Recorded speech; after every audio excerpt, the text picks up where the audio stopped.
Good morning, Shadow Eater, one angry pagan here.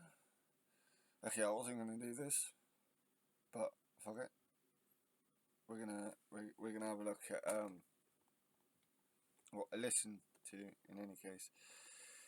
Question time, BBC question time from last night. Let's have a look. Since 2019, dozens of MPs have been expelled from or had to leave their party over a range of allegations, from misuse of funds to tractor porn. Who could forget Fucking tracker porn. Oh dear. that, to something as serious as rape. And as of last night, a Conservative MP has become the latest to be suspended. And then, of course, there's a Deputy Labour leader being investigated by the police. That is one of the things the audience here in Buxton would like to discuss. A beautiful spa town here in the Peak District, famous, of course, for its natural spring water. Our audience here also want to ask, should the government admit defeat on its Rwanda plan? What more can be done about climate change? And will the proposed smoking ban actually work?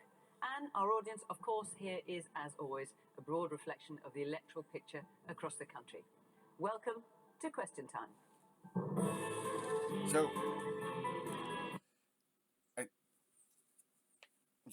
what can we do about climate change? Well, more than we're doing.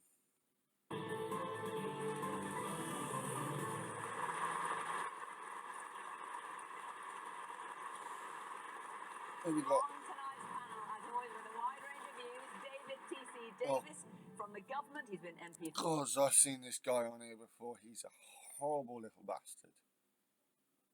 I hate this bastard. He is. He comes across a bit like. At first, he comes across as somewhat like, mild and respectable, and then,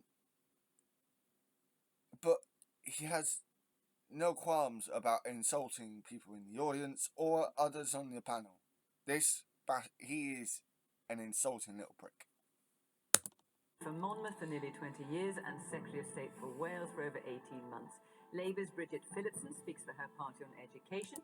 She's a bit of a... I'm not sure about Bridget Phillipson myself. She comes across like... If she's put into an argument situation, she don't come across all that well, and she doesn't seem to be like fully on top of her brief either. She was elected to Parliament in 2010, describing herself then as a slightly chippy northerner. Carla Denyer is the co-leader of the Green Party, a task she shares with Adrian Ramsey. Her party has one MP at Westminster. She hopes to be an MP after the next general election and is currently an elected councillor in Bristol. And Bristol, the only representative of the southwest down here, and that's still fucking north from where I am. Tice leads Reform UK. Oh, fucking great. Richard's not so nice, Mr. Tice. Oh, that fucking prick. I hate him as well. Him and his poisonous bullshit. Founded by Nigel Farage after Britain left the EU. It also has one MP after the recent high-profile defection of Lee Anderson from the Conservatives, and its polling numbers have been on the rise. Disturbing.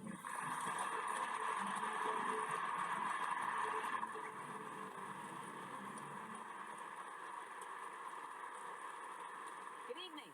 Welcome to our panellists. Welcome to our audience here in Buxton. Good to see you. And of course, welcome to you at home. There's always a conversation on social media. Feel free to join in. And you can catch up with the programme in all sorts of ways on BBC Sounds and on the iPlayer as well. Okay, let's get started with our first question, which is from Martin Coles-Evans. The conduct of MPs has reached an all-time low. How can our political parties improve the behaviour of their MPs? So I'm assuming, Martin, what has prompted you to say this today, at any rate? Make it so that anything to do with any kind of criminal investigation is taken outside of the party and sent immediately to the police. Just for starters, you can make people go on little seminars or whatnot on how to not be fucking manipulated by people on Grindr and such. These things. Make it so that MPs can't look at their phone in the House of Commons might cut down on tractor porn. Is the suspension last night Yes. of the Conservative MP Mark Menzies, a series of allegations which I have to say he strongly disputes. I'll fill you in for those who don't know. It's reported that he called a 78-year-old party volunteer in the small hours of the night, saying he was locked in a flat by bad people and needed £5,000 as a matter of life and death. That she then...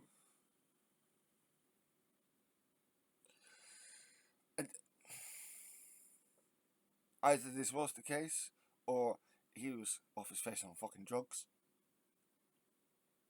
or wanted to get more drugs. Paid him out of her personal savings, so the story goes. In the end, she had to pay £6,500, and she was repaid. It is $6.5 grand. What on? alleged out of party funds. It's unedifying, isn't it, Dave? Yes, it is. Very unedifying. But let me just first of all say there are 3 cases going on that have been reported in the last 24 hours involving politicians of different parties. So can we leave that to one side for a minute, because they're all being investigated. The Conservative Party has had a number of members of Parliament who have behaved in an unacceptable fashion. To which you guys constantly defended them right up until the point that you couldn't defend them anymore. Like, seriously. It's very important that each political party acknowledges that there's a problem, because if you don't do that, you can't even begin to resolve it. So As why somebody did the who's- well, Conservative Party wait 3 months? Because So I don't know the answer. Mark Menzies, I this don't was know. reported to the Conservative Yeah. Party 3 months ago. Not to me, so I don't know. That is a case under Have you not been investigation. briefed on that? No, No, you're coming that's a on the case programme that's under investigation. Right, so there are cases under investigation involving 3 major parties at the moment. There are 18 members of Parliament at the moment who have had the whip suspended from a variety of different parties. Majority of which come from the Conservative Party. It's funny considering the Tories make up most MPs in Parliament. The question, sir, is what can political parties do? As somebody who's been an MP now for a very long time, I would say, first of all, to understand that your behaviour is going to be subject to a lot of scrutiny, and your standards of behaviour at all times need to be very, very high indeed. That is my advice, and has been my advice as a whip to members of Parliament coming in, funnily enough, not just to Conservative ones. Secondly, as an organisation, any organisation needs to acknowledge that there'll be some people whose standards fall, and that organisation needs to take responsibility for it and be willing to deal with it. We have a recall petition in Parliament for when people have been investigated and have been found wanting, and that is absolutely right. We also need to have a similar recall The petition. amount of Tories that have gotten away with this shit is unreal. Look how long it took to get rid of Boris Johnson. And part of the reason that his downfall came about was because of defending Tory MPs who had done wrong.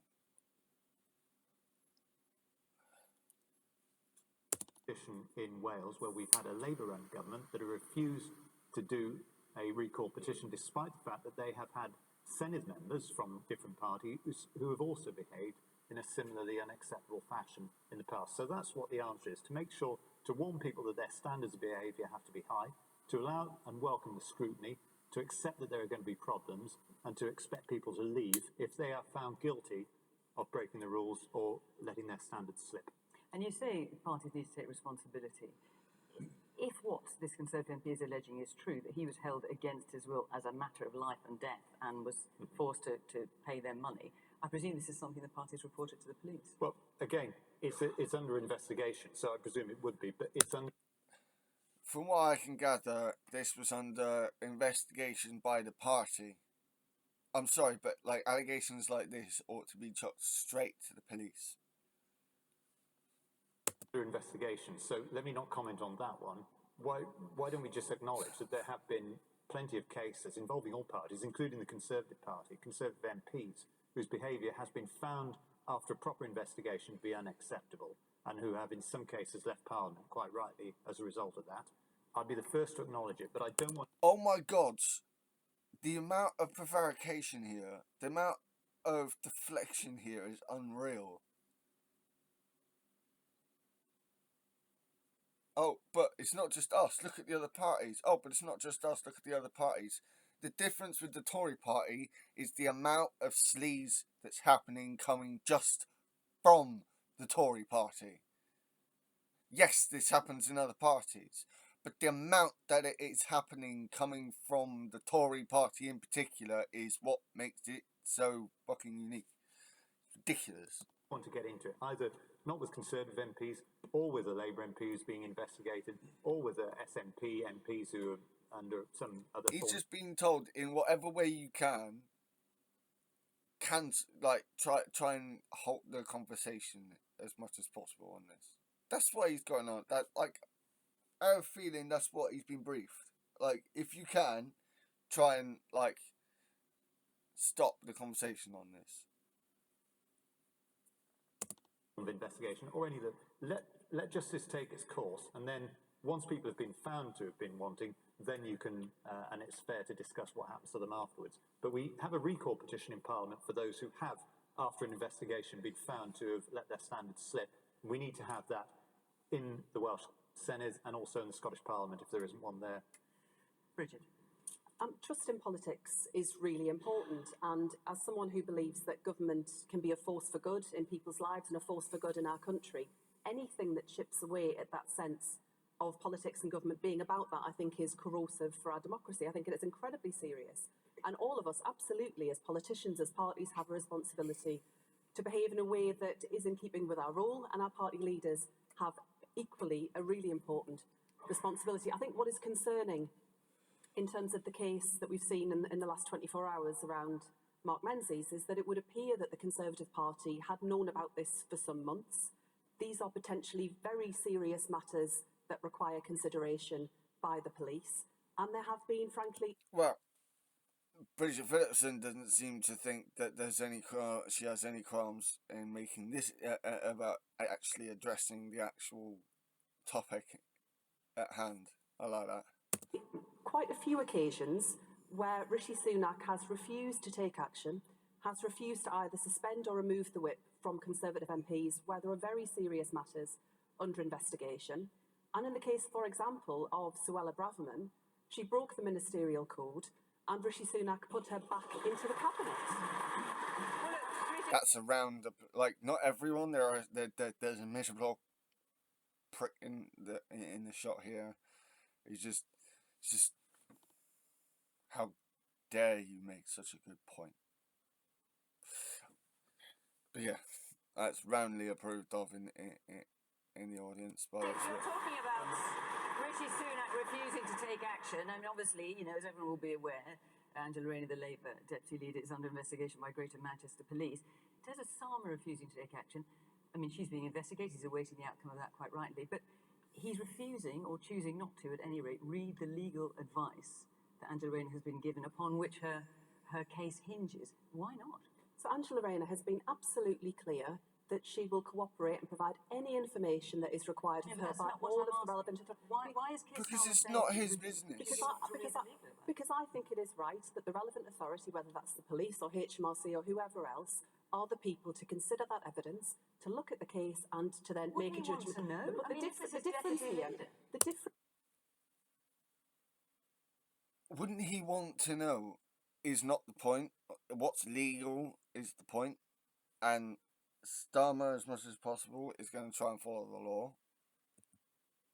The difference here is that Angela Rayner has been categorical that if she has been found to have done anything wrong, then she will resign. Now, I think that is an important principle. Yeah, hang on, Bridget, hang on. Look, the reality is, when Boris Johnson was Prime Minister and was under investigation by the police, she said, he's under investigation by the police, he can't carry on, he must resign. Because he was Prime Minister, for fuck's sake. She's not even in office.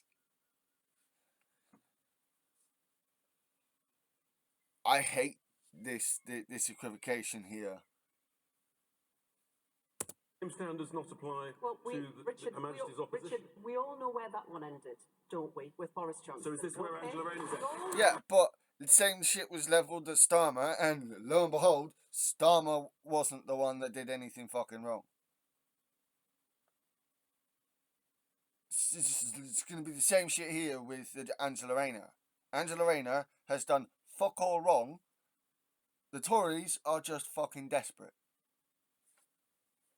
So is that where Not only that, but not Starmer's fucking business to see her tax advice. But why doesn't the standard just like David Lammy said that you're not And it subject disturbs me the amount of applause that Tice got then. to the same standards, which is ridiculous? Do you know what? I think the way that we could conclude a lot of this, how we could get to the position where the public could have their say, is if Rishi Sunak just got on and called a general election. Let's hear what the public have got to say. The woman here in the front, the purple sweater. Yeah, I think that the issue is that there seems to be a lot of MPs who don't know how to behave. And why, Australian? why do you think that is? I think there's a lot of pressure, and I don't think. I mean, you hear, New Zealand, for I know instance, William Ragg, who resigned the whip, but he'd already said that he was standing down for Parliament because of his mental health. Parliament.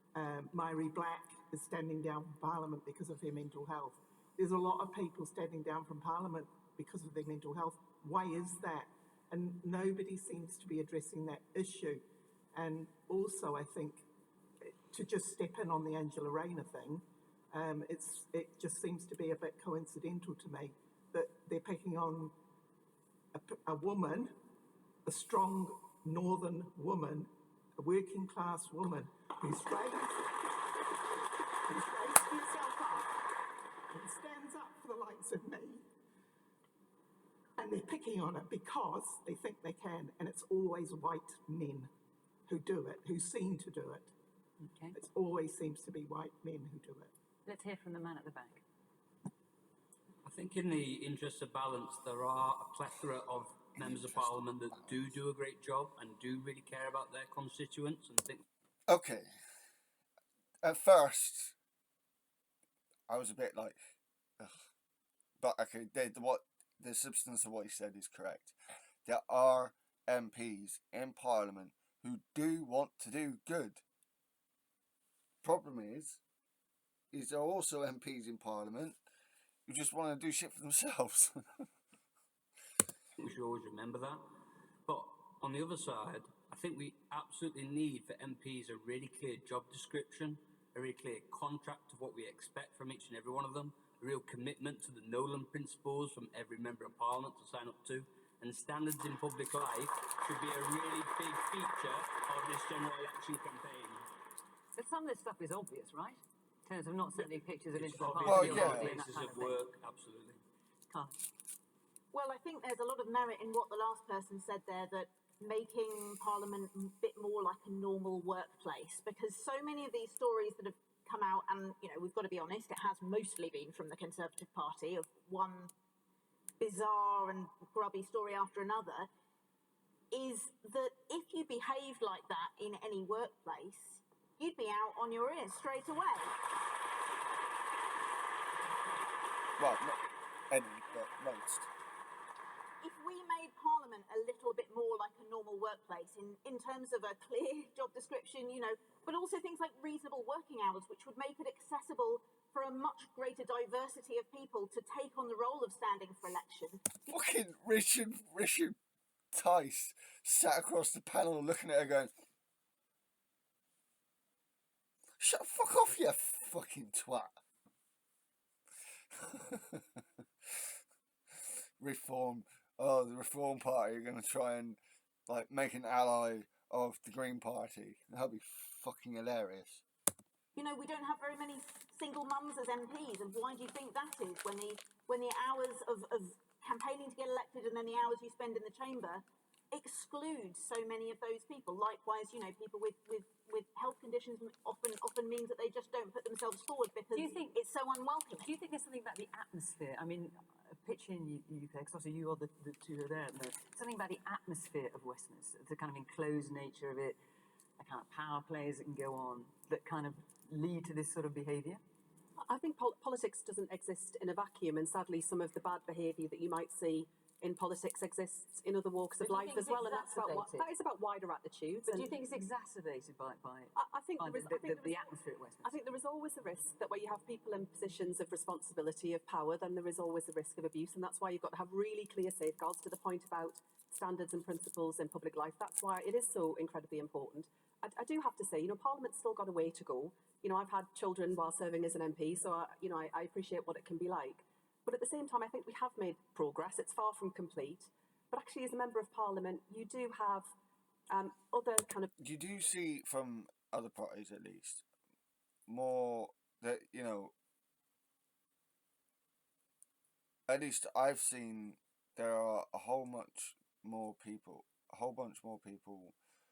who come from my sort of situation, not a private school situation. Yeah, some of them even, got to, spent a number of years of their life in really crap circumstances and then got themselves out of it. I think nowadays the likelihood of the upper classes brushing up against the lower classes is become more likely within Parliament, and it's gonna continue. I think that's a trend that is likely to continue going forward. It's I'm not saying that we're at a point where there are loads. There's just fucking poor people people from poor backgrounds flooded in as MPs, but in Parliament. But I think the trend is starting to go the other way when it comes to that side of things. Other people often have it far tougher, is what I would say. MPs earn a good salary. We do have some flexibility about how we do things, and I think we just sometimes need to reflect on the fact that others don't always have those same choices or ability to kind of shift their work in certain kinds of ways. But yes, politics, absolutely, we need to see further change happening. But in the time I've been an MP, there has been some progress, more to do, absolutely. But I think it is that wider point about standards. You wanted to say something? How many more scandals and controversies and inappropriate behaviour is there going to be before the politicians actually deal with what they should be dealing with, which is the massive humanitarian crisis in the world, which we all see on a daily basis, and the massive domestic challenges we have in this country as well? I think there's frankly more important things that they need to be doing and need to talk about. Fucking right, mate. Fucking right. We don't need to be hearing about these fucking scandals every day. We need to have. We need to get rid of the fucking sleaze party. Let me come to you. I mean, you've got one MP at the moment, obviously Lee Anson, formerly of the Conservative Party. You want to have candidates in every seat, which is no small feat at the general election. We've got 630 odd. You've got some already who've been removed for. I mean, there are comments that I'm tempted to, but I cannot repeat on this programme. Certainly not on iPlayer at 8 o'clock in the evening. But some have made comments such as Africans have IQs among the lowest in the world. I mean, reprehensible racist stuff. And Muslims. These are the kind of people that are attracted to that party, to that side of politics. The racism on the right is something that's part of the right, as far as I'm concerned. I grew up knowing that the right wing had more racists and sexists in it. Because it seems to be a primary thing of their fucking ideology and their politics. It's not to say everyone on the right is a racist or a sexist, but it seems to be a large part of their ideology and their politics. It just is. Never closes with and look, every party has their bad behaviour. Mate, the amount of people that you've had to disqualify for running for you because of being racist is more than even the Tories. Even the Tories.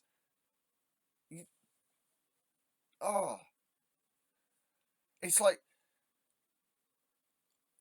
It used to be when I was growing up, right? Parties like this, like back then, like the EDL and BNP and stuff, right?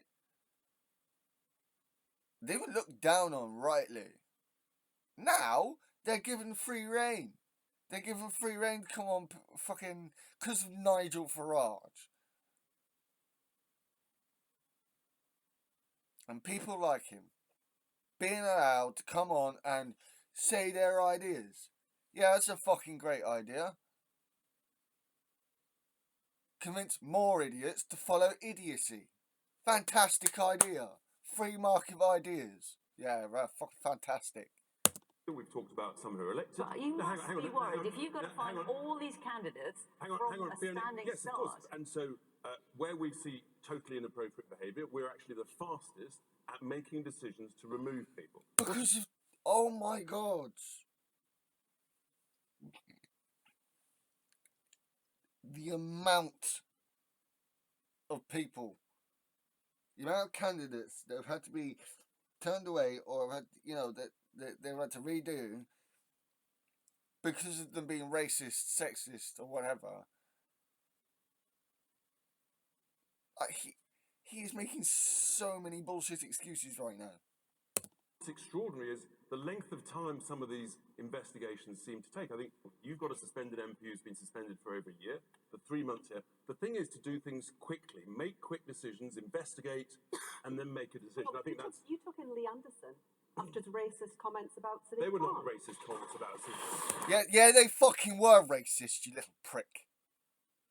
Fuck you, Richard Tice. You're a racist little cunt yourself, being an apologist for racists.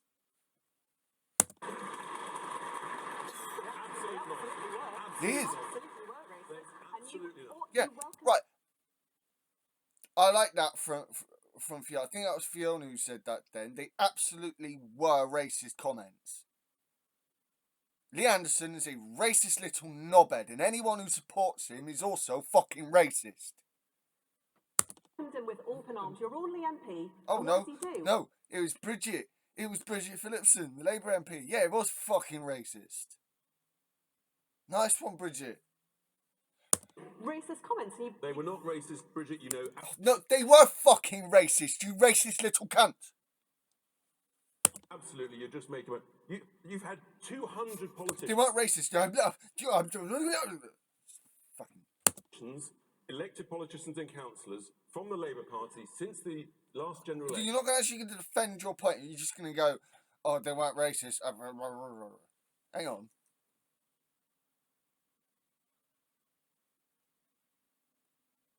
You were racist, and you welcomed him with open arms. You're only MP, and what does he do? Racist comments. They were not racist, Bridget. You know, absolutely. You're just making it. You've like, listening to it again, he doesn't actually have an argument here. They weren't racist. They weren't racist. You know they weren't racist. You know, and it's like, dude, you are so pathetic. Had 200 politicians, elected politicians and councillors from the Labour Party since the last general election have been suspended or have been arrested. So 200. That's hilarious, isn't it? That would mean that almost every single Labour MP from the last election has been investigated or suspended.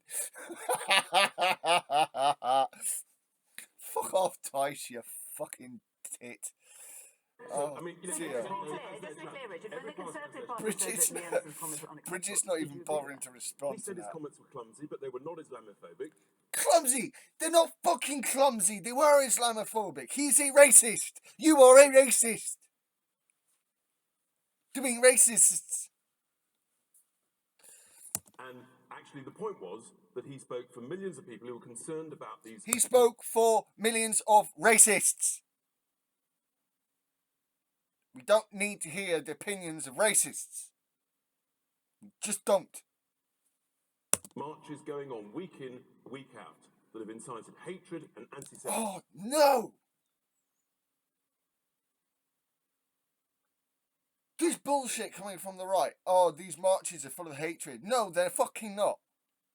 There are some people within these marches that hate Jews, right? The majority of them just want freedom for the people of fucking Gaza.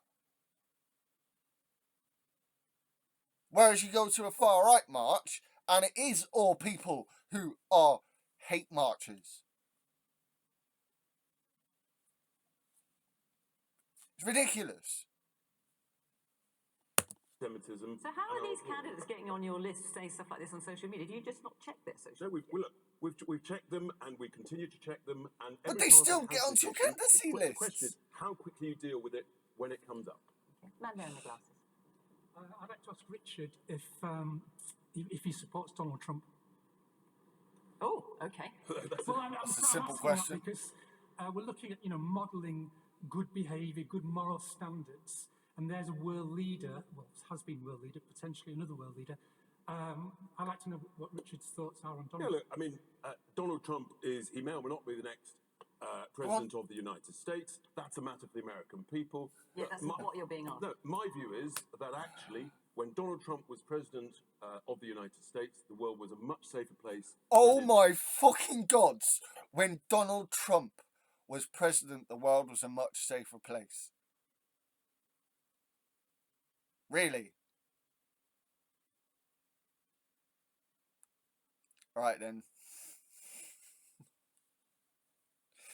This is Richard Tice, everyone. Oh my fucking god, this guy. How could anyone believe anything that comes out of his mouth? It is now. That is inexcusable. That's exactly what it was. The audience is fucking laughing at you, mate. Richard, that's exactly what I wanted to hear, and I think it's absolute rubbish, what you're saying. Boom! Boom! The audience was fucking laughing at him anyway. Richard Tice is a fucking idiot.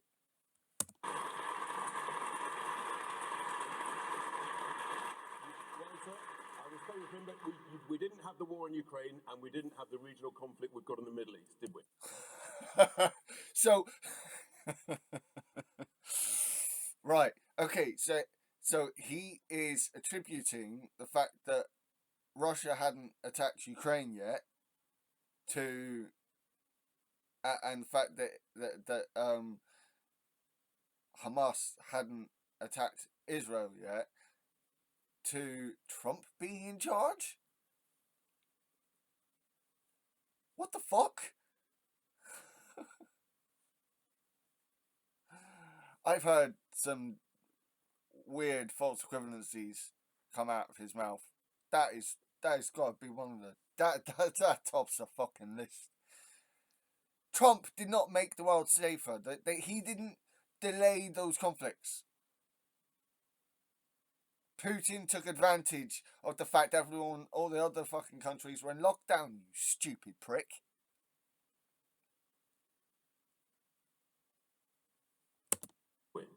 Right, so how do we explain to a child, okay, a British child, 10-year-old child, how do we explain to them that we are going to drop bombs, okay, sorry, let me start that again. We are going to support the children in Ukraine. We're going to support families in Ukraine. We're going to bring them into our own homes here. But if you're in Palestine, we're not going to do anything. We're going to let bombs rain down on you, and 30,000 people are going to die, which is what's happening. And Trump will just allow that. Not like Biden isn't, because he is. But Trump would be probably more supportive. Which is why humanitarian aid is going into Gaza. Humanitarian aid workers are being bombed, you fucking retard. Reporters inside Gaza have been bombed and shot by the Daleks of the IDF. As well as the innocent peoples already living there. Not at the rate that it should. We all know that. So, that's the reality. But Israel has the right to defend itself. It's made some mistakes. There's no question at all. Mistakes! Mistakes! Mate, they're fucking Daleks. reality is, in the same way Ukraine's got the right to defend itself, and we've done exactly the right thing with Ukraine, supporting them against the vile dictator. Hang on. I'm only sorry, not because the points you're making are not valid. I hear what you say. I think we're getting a little bit off the subject. You'll forgive me, which is Just the a bit. conduct of MPs. But of course, you're making an important point. It's the woman there in the denim shirt. Yeah. Hi, okay, it's great that we're having an investigation regarding Angela Rayner. That's fantastic. Let's also have an investigation into the billionaire, non-dom status claiming, tax dodging, conservatives who are stealing money from the working class. It's no surprise to me that a working class woman is the biggest threat to the Fucking Conservative right. Party that they're attacking her. The same they did to Diane Abbott. It's no surprise. Okay, so the guy who apologised for his trainers, his new trainers, can he apologise for the 4.2 million families in poverty today? Can he apologise You're for talking that? about the Prime Minister. I'm talking about the Prime Minister who can stand up and apologise like he's the boy next door for his new traps, his new trainers, but he cannot apologise for the 4.2 million families in poverty. He can't apologise for the workers who aren't getting paid. He can't apologise for the NHS and the waiting lists and the people. It's not that he can. I mean, I don't have a problem with this woman having a go at all. Like, I feel her passion in the way that she's fucking going at them here. But they don't care. They really don't. They can have us. They've had us screaming and shouting at them for years. They don't care. As long as they get their money, they don't give a fuck. If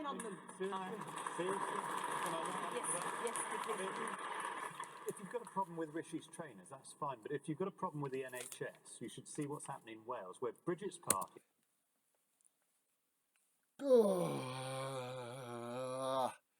The Tory party has ruined the NHS.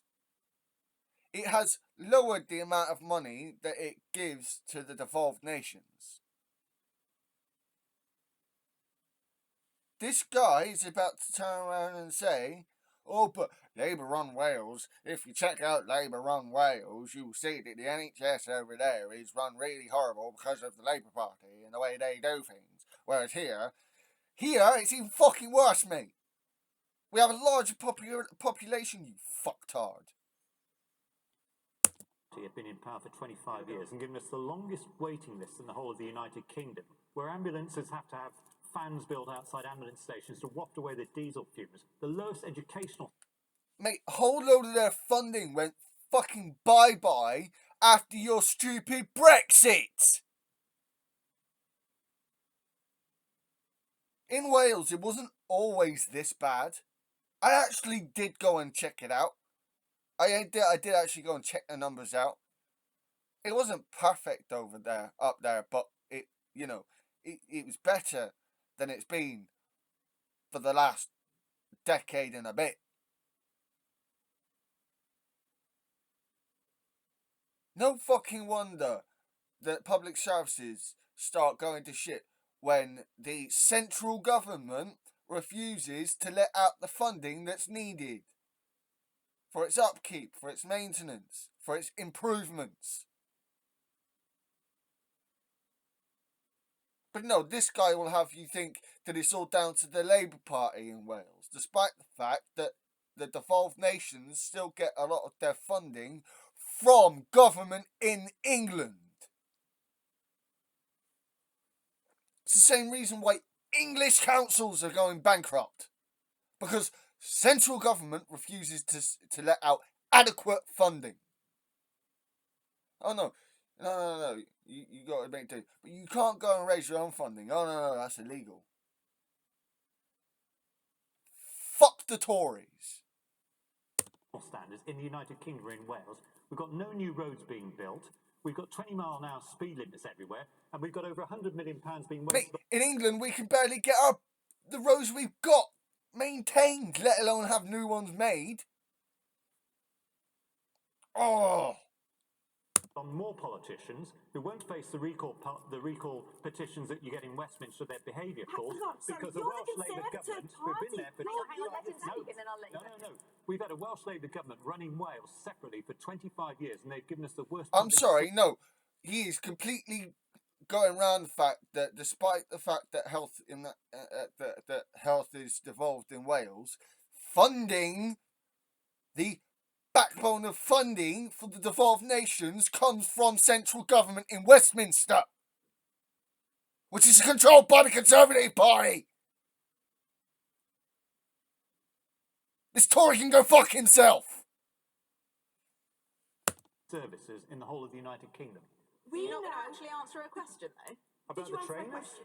Seriously? We know the Conservative Party has privatised the NHS and stolen money from the NHS. Fucking right. Why is it? You don't realise you've got We know it. You've obliterated the You've got country. 200. We've got over 20,000 people in Wales who've waited more than 2 years for treatment unrelated. And what about the amount of people in England because of you, because of your shit fucking ownership, you prick. Stewardship. I'm so raging right now I can't talk properly. It's fucking ridiculous.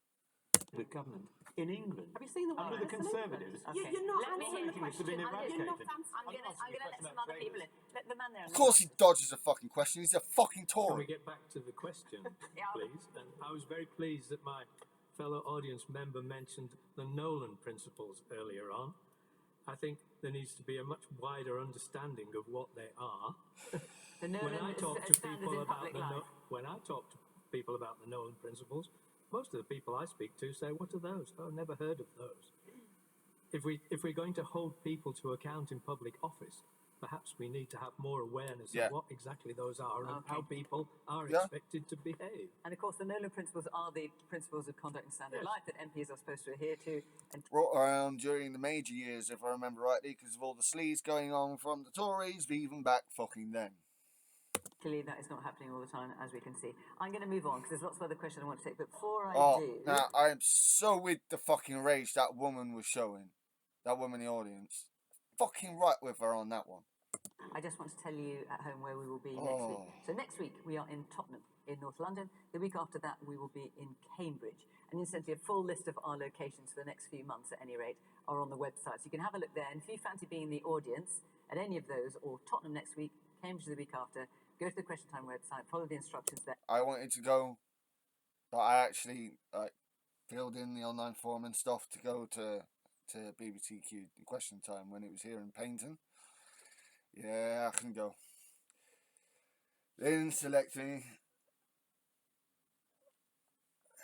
I'd have been very interested to go. There and come along and be part of the programme. We would very much like to see you.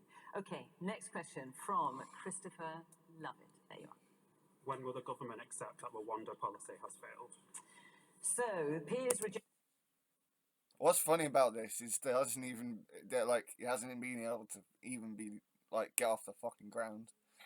He can barely make it back past the courts, let alone get planes off the fucking ground. And that's because this policy is a pile of bullshit. Rejected the Safety of Rwanda bill. So this is the government bill to deport people to Rwanda. No, it is not just that. It is a bill to make it so basically that if the Tories say the sky is green, then it's green. And they don't care what the courts have got to say about it. That's what they're fucking talking about in this fucking bill. Conservative Party is fucking awful. They rejected for a fourth time last night. So it's going between the House of Commons, House of Lords. Yes, because the bill is illegal. The Tories want to get this Rwanda bill passed. But the whole thing about the bill is illegal.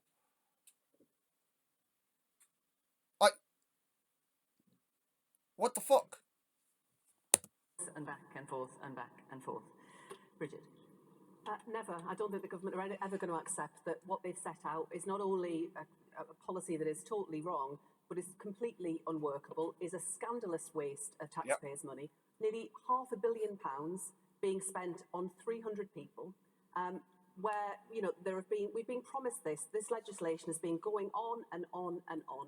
It is not the way to tackle this problem. We do need to clamp down on the smuggler gangs. We absolutely need to stop that at source. This is not going to clear the backlog. This is not going to stop the inappropriate use of hotel accommodation, and this will not deliver a more humane system overall. So I would just say to the government, there are ways that they can sort this. Rwanda is not the way to do it, and they blame everybody else for the delays, for the problems, for what we have seen. They've been on at this for, I think, almost 2 years now. They could have passed all this legislation. I'm sure David will go on to say it's all because of the Labour Party that this hasn't happened. The reality is they've got a majority both in the Commons and the Lords. This is their failure. It's not good. Yeah. Oh, he shakes his head. He shakes his fucking head.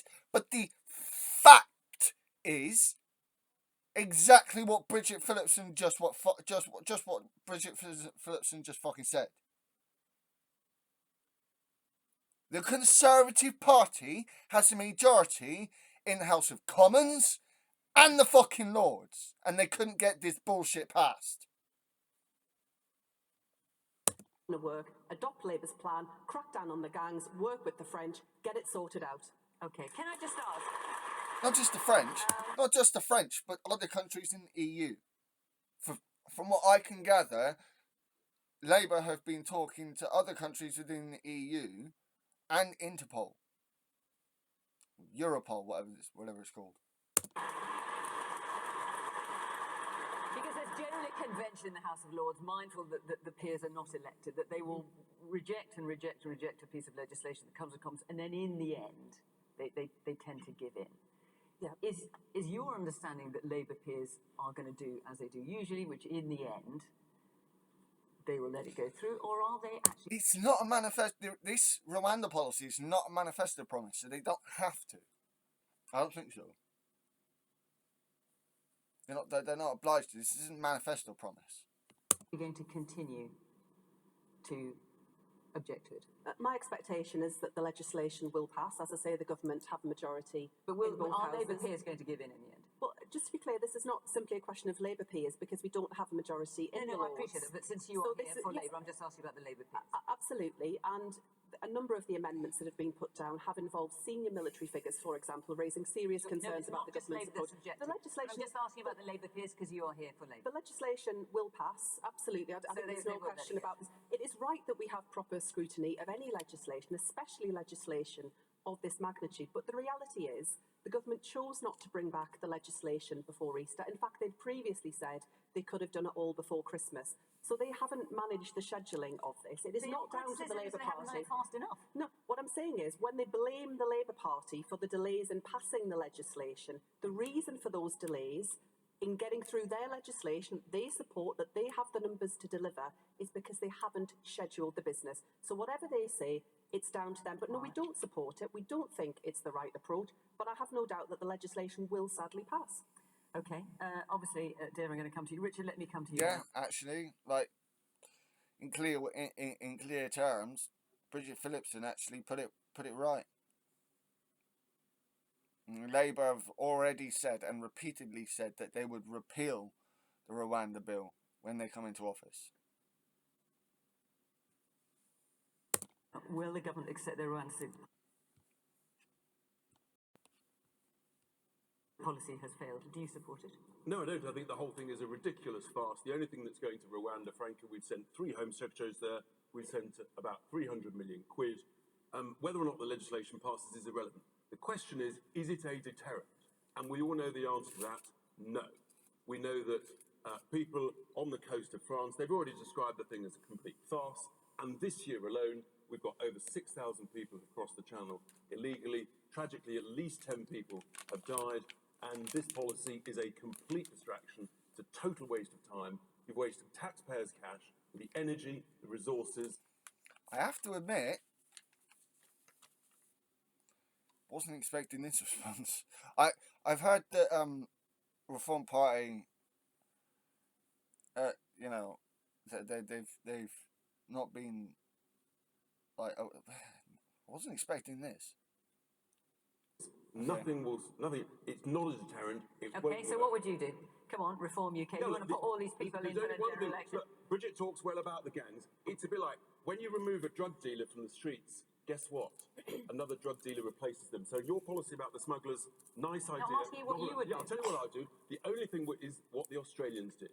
You have to safely pick up and take back to Dunkirk and Calais, which we're entitled and legally allowed to do under 2 international treaties and under French domestic law. Okay, so It let's requires- just that- hang on. that requires Let's leadership understand how that would work. So say people are coming over in dinghies, either in the Channel or on British shores. You would pick them up, put them in a boat, So what and you then do- take them back and just dump them on the beach in What France. you do is what the Belgian authorities did, which is why boats are not leaving from Belgium, because the Belgian authorities said, right, we're going to pick them up, and therefore they took them back to the French shore. We're legally entitled to do it. How do you We think should the pick them French up. would take that? Well, the reality is it's under international maritime law. We're allowed to do it, and we should do it. It's what the Australians did. It's a variant of that. Gotta admit, I'm not sure on the international law front on that one. Other people might be able to speak better on this. Doesn't sound right to me, but again, you guys will have to let me know on that front.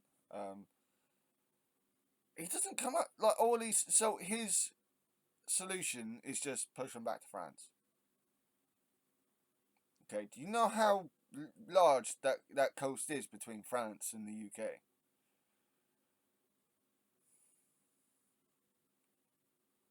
We know it works. Australia did it 10 years ago. They got some flack from the lefty lawyers and the international community, but it works. So let's do what we know But they works. had an agreement with the island where they went. Would you have an agreement with France that would accept them if you just turned up in your boat and you said, here you are? We're legally entitled to do it, and that's the safe thing to do. It's the kind thing to do. It'll stop people dying. What? No, it isn't. Oh, the amount of people that would be in danger from being pushed back to France. And then in the Mediterranean, EU leaders need to do exactly the same thing, because otherwise 2,000 people in the Mediterranean are dying tragically every year with the same process. Woman in a stripy t-shirt. Very little enthusiasm for the people being sent to Rwanda. But I haven't heard the major parties say what the alternatives would be. People are I'm sorry, no, Labour fucking did. Working with the French, setting up processing centres in France, as well as working closer with France and Europol, whatever, to deal with the gangs, is how you deal with this issue. What?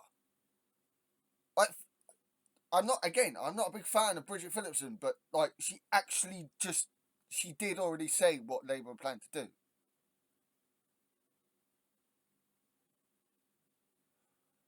I'm getting sick and tired of this. Labour have said about opening processing centres up in France and other places.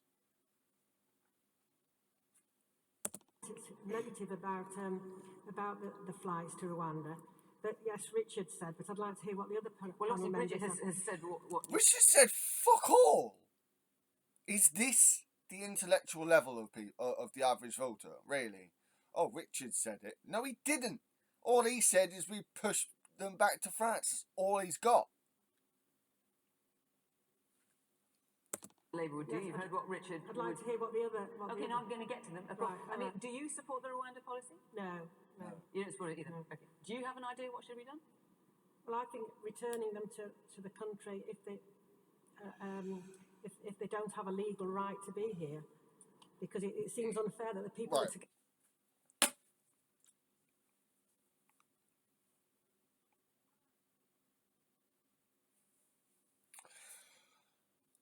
The Tories have ruined the Home Office. Labour want to hire a whole load of people for those jobs needed within the Home Office to deal with this. They also are wanting to set up processing centres within France and other places to help deal with those people wanting to come here. This wasn't the boats weren't a problem until the Tories.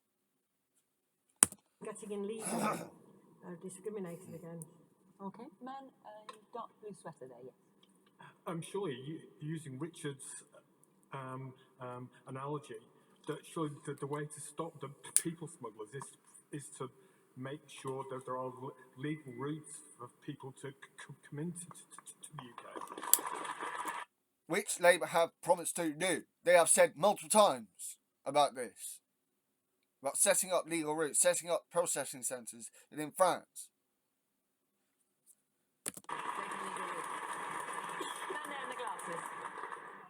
It's right in saying that it's not a deterrent, it's not going to work. I think this is a European problem, not just a uniquely a British problem, and we need to work with European partners in finding out why people are coming and address the issues in their home countries through aid work. We've cut aid to countries like Yemen, to Afghanistan, we've cut aid to those countries. So But some of it would mean stopping their wars. I mean, do you think that is something that realistically that outside countries can do? Yes, absolutely. Global influence, it's what we have to do. We have to give people a reason to stay in their home country. Okay, I wasn't expecting that. So this guy's basically saying, in response to Fiona Bruce saying, well, in some places it would mean like stopping their wars. Do you mean that? And he's like, well, yeah, essentially. Interesting. Okay. So what? This guy wants some kind of benevolent imperialism? Like, don't get me wrong, I want the West to help step in and help NATO properly, step in and help Ukraine properly. But I'm not sure it stretches to what this guy is talking about, necessarily.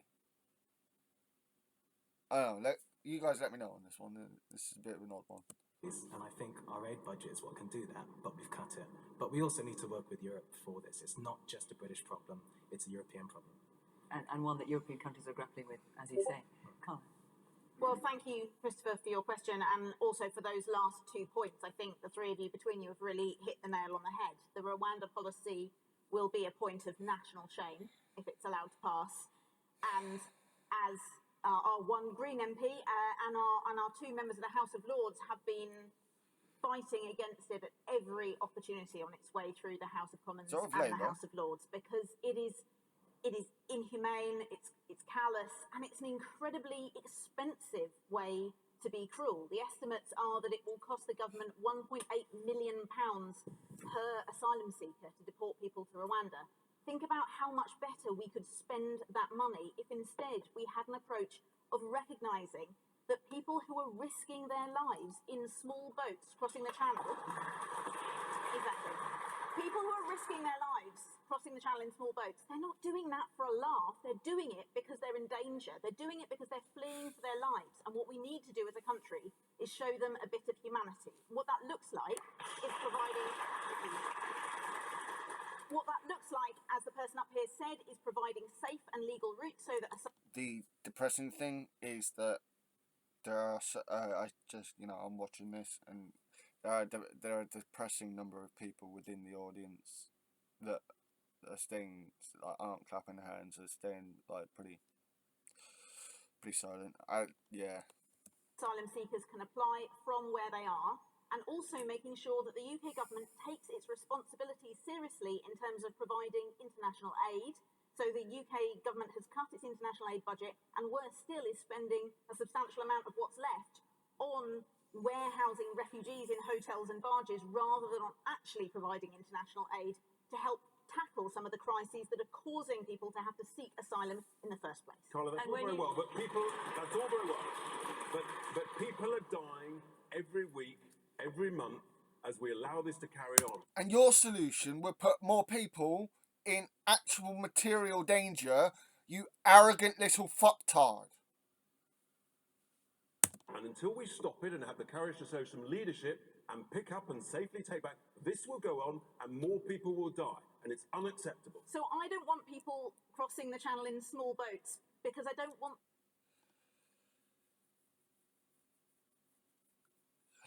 Tice is such a little knobhead. He really is. He's like, this is your fault. It's fucking not. This is the fault of people on the right. Them risking their lives to do so. I want them to be able to apply for asylum safely from where they are and for their applications to be processed quickly and for fair decisions to be made. I mean, in the 14 years years that we've had the Conservatives in government, the waiting list for asylum seekers to wait for their decision has got longer and longer and longer. And Carla, let me ask you, I can't help wondering if that's deliberate to create this crisis and get people upset about it. Let me ask you, with safe and legal routes, Actually, you know what? Fucking bang on. and that's something I know that Labour have talked about as well. Are you Finally! Yes, it is.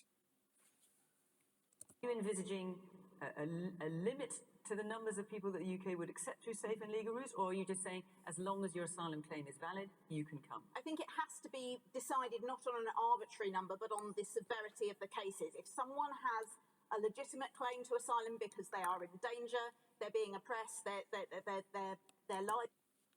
I've said for a while now, since I started doing proper research into this subject, that housing and house building is key to multiple policy areas. This is one of those policy areas that house building and housing policies that improve the situation would help with.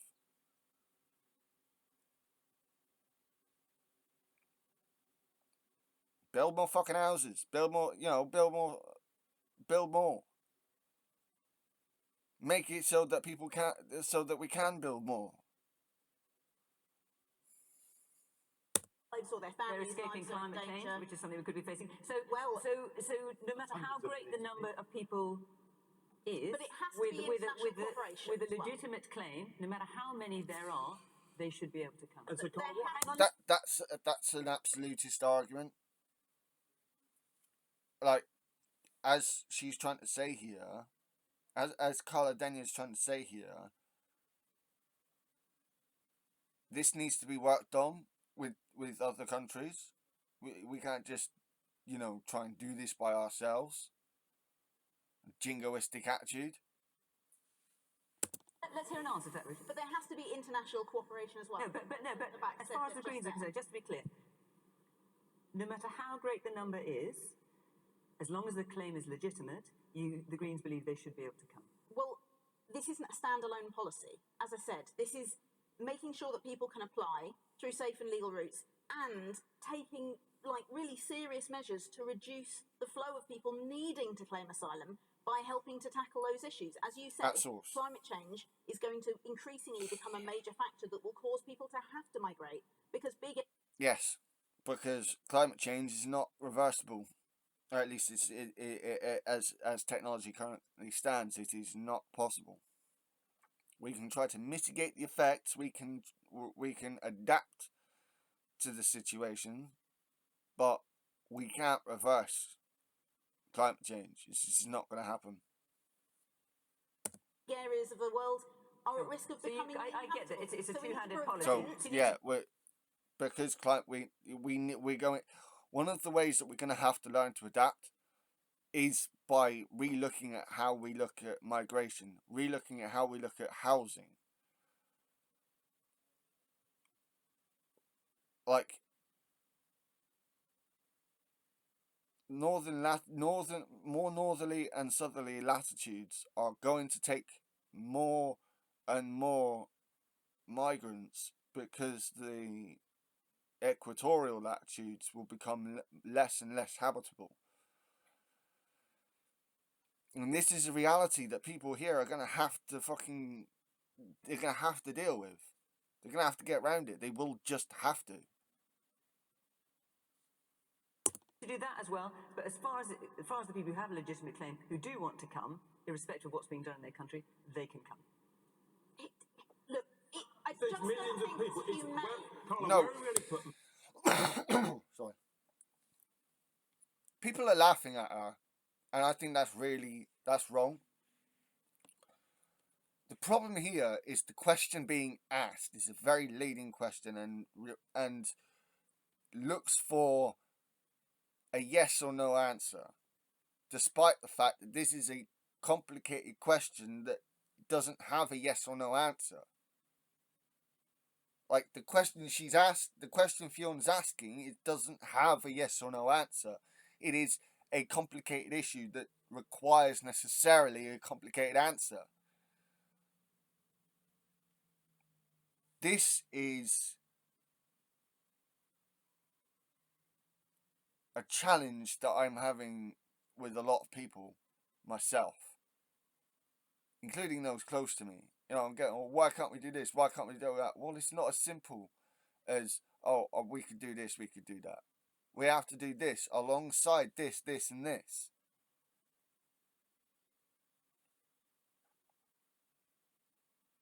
Oh, like, we don't have a set amount of people that we can say can come into the country, because this goes alongside other policies. In its basic terms, yeah. But, like, it's not as simple as Richard Tice and Fiona Bruce and the Tory are trying to pass it off as. It just isn't. Millions of people who've got a legitimate claim in your eyes, and then when they're denied... In the law's eyes. The law!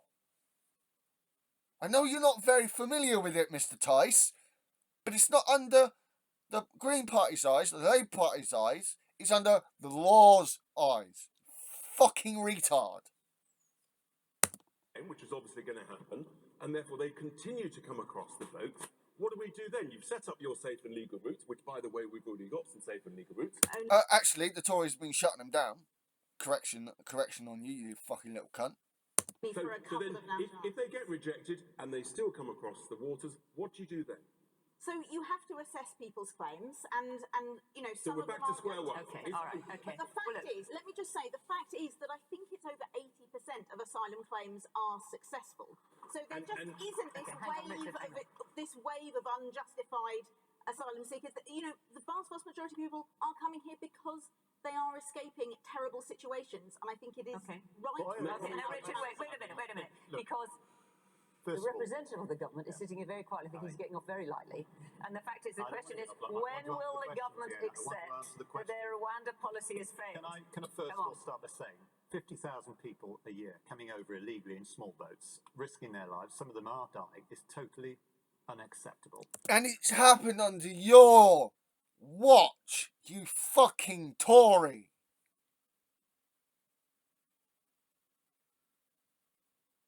The boats happen under your watch, you fucking Tory. There are already safe routes for people to come over. You've been shutting them down. It was part of the efficiency savings bullshit. Not for everyone, no, but there are safe routes to come into this country. We are working with the French. We are working to smash the criminal gangs, but it isn't enough. It's unacceptable that people are able to come over here illegally, and the majority of these people are young men. So it isn't families, it isn't people fleeing oppression. If you actually look, and I went and looked at the old... I'm sorry, young men don't want to fight in the civil wars going on in their country. What a fucking shock. Prick. Camp in Sanget. The vast majority of these people are not families, they're young men who are coming over here, and they told me themselves because they thought they could get a better standard of living. And that's... Do you hear the tone of voice this little cunt speaks about these desperate people? What a disgusting Tory little cunt. That's why we need a better deterrent. That's why we need Rwanda. We need those flights taking off.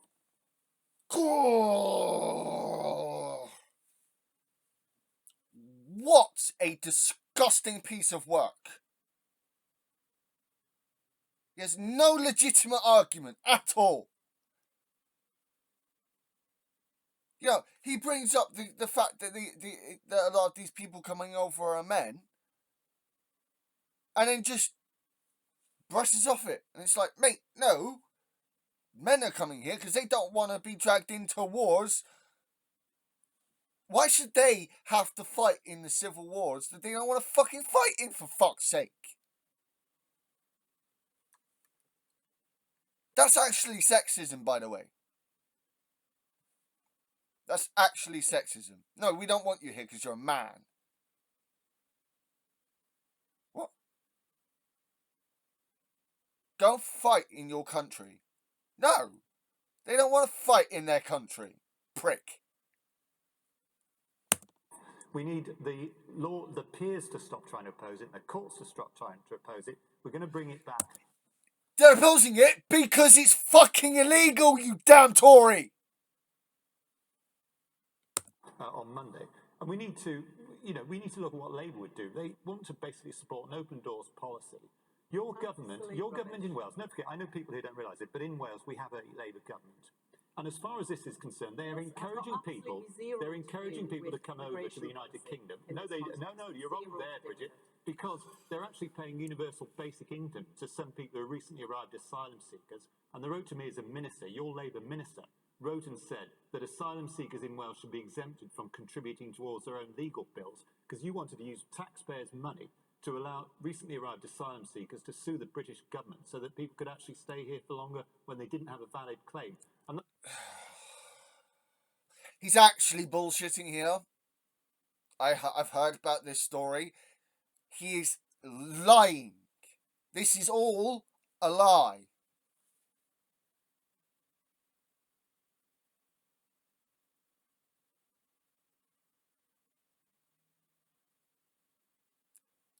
This man has no scruples at all.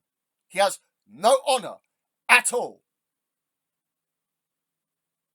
Blatantly lying, going, oh, it's not our problem if you look at Labour. Who's the one controlling the crossings, you little cunt? This guy is a disgusting piece of work. He really is.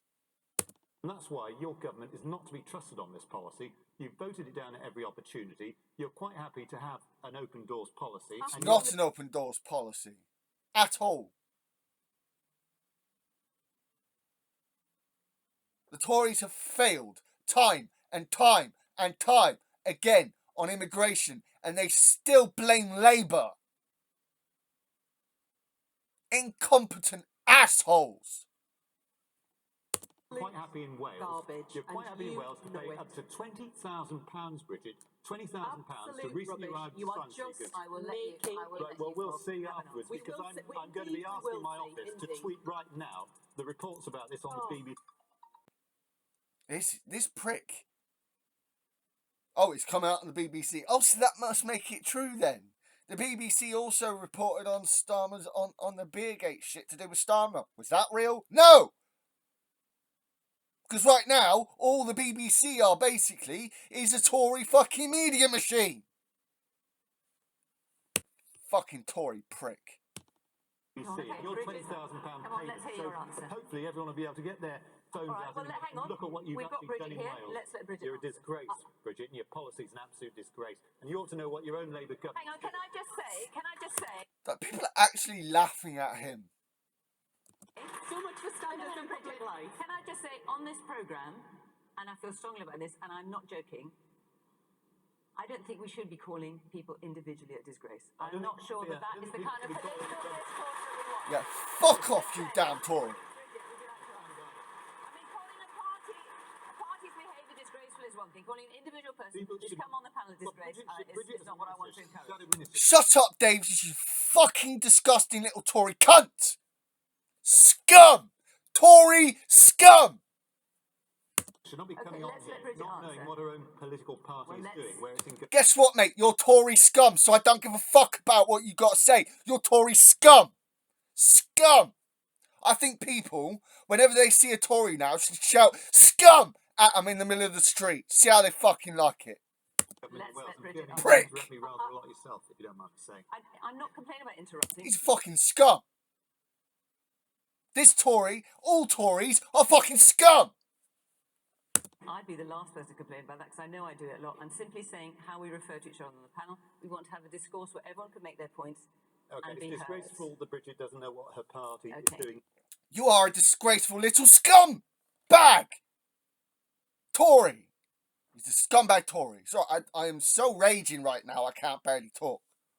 Government in Wales. Let's let Bridget answer. It's so I tiresome. honestly don't know where to begin with that ludicrous nonsense that we've just heard. It's genuinely, I don't. But what's the point that Dave was making about Labour in Wales? I will come on to that. I will. We started this programme with a discussion about standards in public life and how we treat one another. And I am more than happy with anything as good to debate the merits of policy.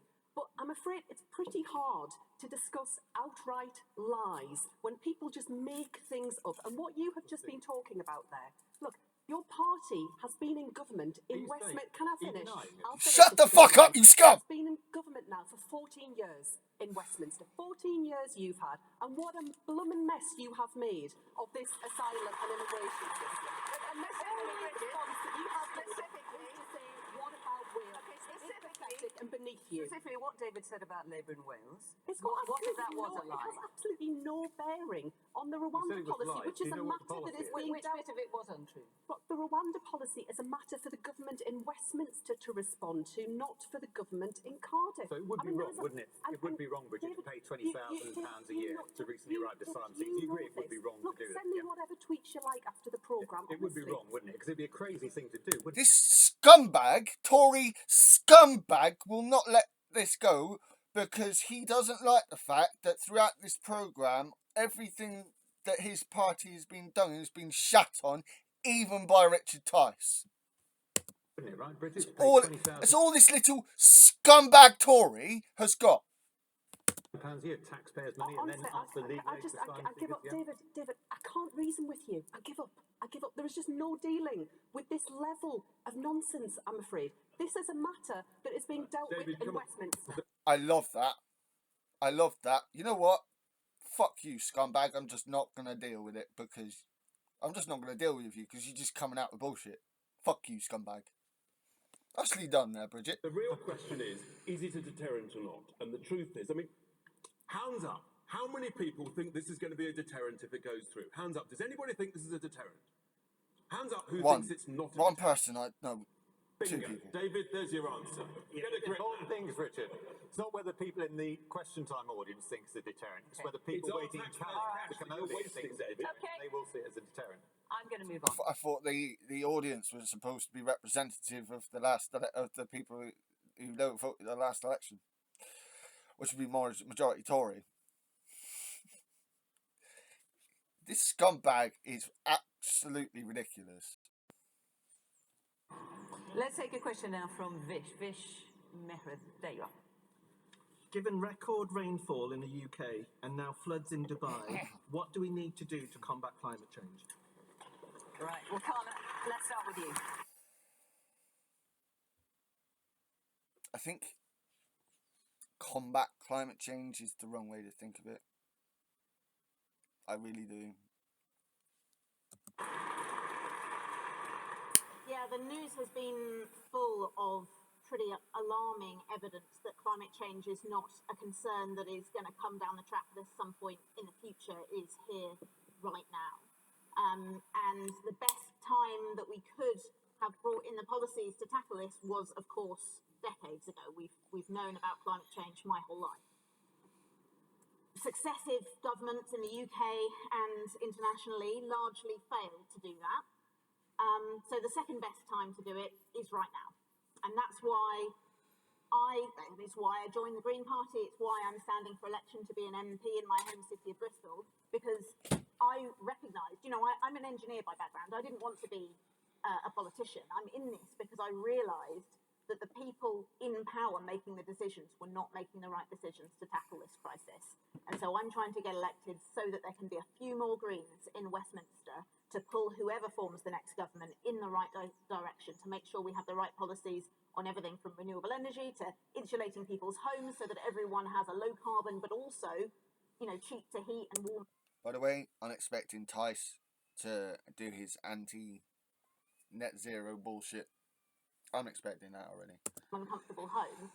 The thing is, the technology, I know as an engineer that the technology is pretty much there. The technology isn't the barrier. The barrier is the policies and the political will, and we can do something about that with how we vote. Well,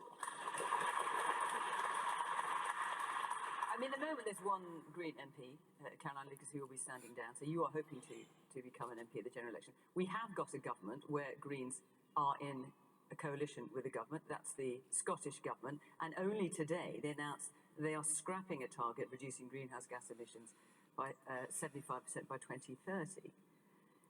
Now that is where the Greens have actually got some say, and it's not working. So first of all, the Scottish Greens are an independent party from the Green Party of England and Wales. So sure, but they have got please green. Do have them on too. I get that, but nonetheless, they have got green in their name, and their raison d'être is to combat climate change, and it's not working. I was just about to say, yep. Of course, although they're an independent party, we are supportive of what they've already achieved in Scottish Government and supportive of their not enough as well. So the announcement today was changing the way the targets were. Surely the argument there is not that it's the Green Party, the Scottish Greens, that are making a problem. It's the SNP and the Tories down here, which are creating a problem. Be done towards multi-year targets, recognising that the policies that tackle climate change don't tend to take effect in terms of reduced emissions within a single year. So okay, well that's one way of putting it. Another way of putting it is acknowledging the fact that they're just not going to make it by 2030 by reducing it by, was it 80%, I think, so they've had to reduce their ambition. Not just the Greens, obviously the SNP as well. Yes, and it is, you know, the Greens are the junior partner there, so they don't have complete control over what the Scottish Government have done. But the Scottish Greens in government have achieved great improvements in terms of decarbonisation in the few years that they have been in government. So the Climate Change Committee, who are the ones that produced a report saying that unfortunately this interim target is going to be missed, that report specifically highlighted the work of one of the Scottish Greens ministers, Patrick Harvey, for the work he's done on decarbonising people's homes through housing installation and installing heat pumps. They pointed to that as an example of good practice and said that the other Scottish ministers should learn from that and how they can decarbonise in their portfolios. So yes, it's a huge point of regret that for the Scottish Greens, and I think for the whole of the UK, that the interim target for 2030 is no longer achievable. However, the final target of the Scottish Government, which is net zero by 2045, is still achievable. And I think especially with the policies that the Scottish Government have announced today around tackling the harder to decarbonise sectors like agriculture and transport, with some really good policies about making public transport better and retargeting subsidies that farmers receive towards helping them to do more climate and nature-friendly farming, that will get us on the right course. And I think that, frankly, the UK government could stand to learn a lot from what the Scottish Government are doing on this. So, Richard, the question is, what do we need to do to combat climate change? Yeah, and look, we all care about the environment, but the climate has changed for millions and millions of years. That's the reality. Right. Yes. Right. As someone who understands where Tice is actually talking about here, right? As someone who studied paleontology for most of my fucking life, yes, climate change has happened on and off for millions of years, hundreds of millions of years. What he's ignoring here is the aspect to which we have added to the increase of global climate change. I keep saying we need to learn to adapt. I'm betting he won't. Way before man-made CO2 emissions. And so let's just be clear. Are you denying that climate change has changed exponentially quickly in relatively recent years because the climate of has always man-made changed? And if we look at the IPCC... No, hang on, so answer my question. Right, okay. We have only had the ice caps since about 35,000 years ago. Maybe a little bit longer, right?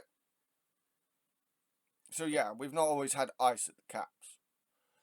But humans weren't around back then. And we need to learn to adapt. The green movement is actually a way to... the green technological revolution is actually a way to adapt to the coming changes. He's trying to make an argument here that doesn't work for him.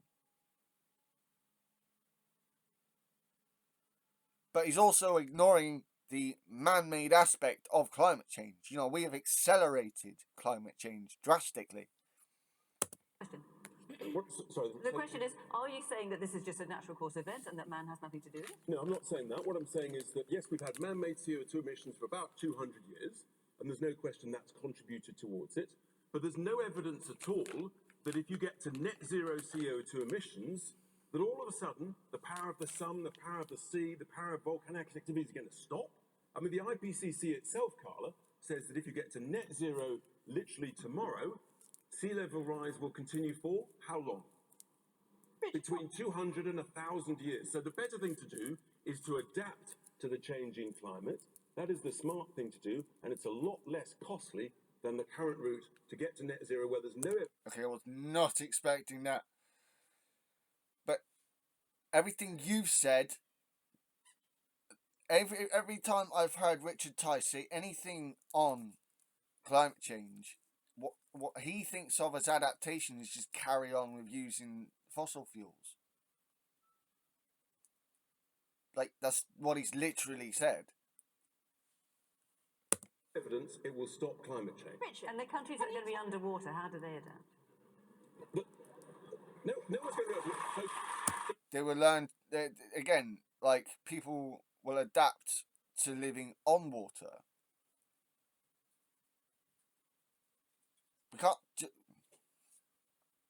stop it, but we do need to learn to adapt.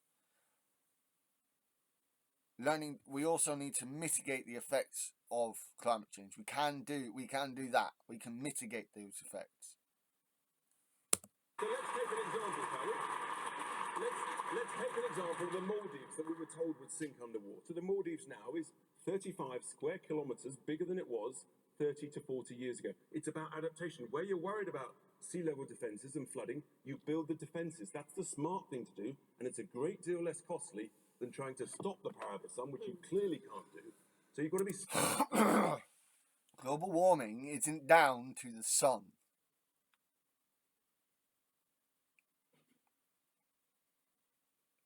The planet a couple of times has become Snowball Earth.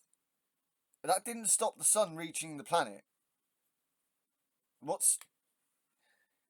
This shows he doesn't actually understand climate change at all. He was talking about our volcanologists and stuff earlier. Fuck off with your bullshit. What he doesn't understand here is the greenhouse gases that we are adding to the atmosphere alongside volcanic events, which is happening more than the volcanic events are happening. What we're doing is making it so that blanket over the earth is thicker and thicker and thicker. So it just heats the world up more and more and more, and faster and faster and faster. Tice has little to no understanding of how global warming actually works, and he tries to reference my side of the knowledge of climate change, and he can't even do that properly either. I am very surprised that he said that we have to adapt, though, because that is correct. We do have to learn to adapt. Humanity has to learn to adapt. But that's not the only thing we need to do. We need to mitigate the effects of this. But learning to adapt also means we have to learn to adapt to the migratory changes that are going to happen to our species, Richard. Smart about this, adapt. It might kill their tourism. Means that more people are going to come to Britain because we're in a northern latitude, Mr. fucking Tice. Minister, I hate to say it, the Maldives, he's only put defences around the beaches, but I just It's called reclamation, and they've built some extra land, and they've reclaimed land, and you've had siltation. That's how it happened. So you've got to adapt to climate change as opposed to thinking you can stop it. Can I ask Richard a question? What's your science background? See, I have a science background. I grew up learning about the sciences outside of school, and we do need to learn we cannot stop climate change, but we can mitigate its effects. Adaptation is part of what needs to happen. The mitigation of the effects of what we have added to with this climate change is another thing that needs to happen. We need he won't admit it.